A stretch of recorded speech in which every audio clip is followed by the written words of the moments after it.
We're back with Danielle and we're discussing some year-end financial tips. Now, Danielle, we're going to move on to talk about financial situations in general. Is now a good time to actually assess your financial situation?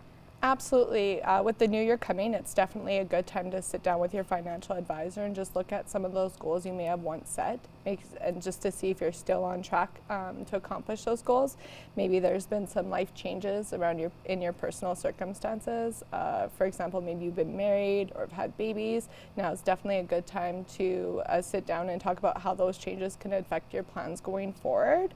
And just making sure that the plan you once set still makes sense for the life that you're living today. So I always kind of say, whether it's short-term, medium-term, or long-term goals, it's important to have those assessed to make sure they're still on track. There's nothing more disheartening than working towards something and putting in that time and effort to realize that you're not on track to meet that goal. Now, because of the market volatility, is it a good time to check in with your advisor?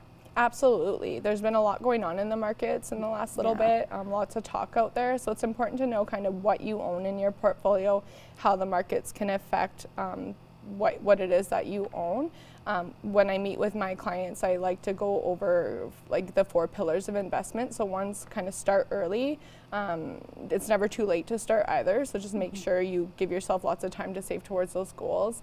2, kind of invest frequently. So whether you're doing monthly or bi-weekly contributions, you're buying when the markets are high, you're buying when the markets are low. It really helps you average out the cost of that investment that you're paying for. Number 3, diversify your portfolio. Right. So don't hold everything in one investment, but own lots of everything just to get full exposure that way. And last but not least is absolutely stay invested through the market downturns. I always talk to my investors how it's not timing the markets, it's time in the markets that benefits you long term. Okay. Yeah. And what should people be considering heading into the new year? For sure.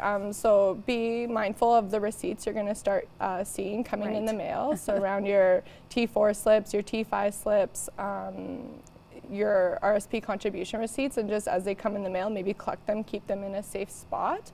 That way they're not misplaced for when you go see your accountant for tax time. And I guess the other one would be just definitely sit down with your advisor and look over where you're at with your goals and going into the future, making those new goals. So. Okay, and any other just general tips for people at this time of year, or trying maybe to save some money instead of spend so much on Christmas gifts?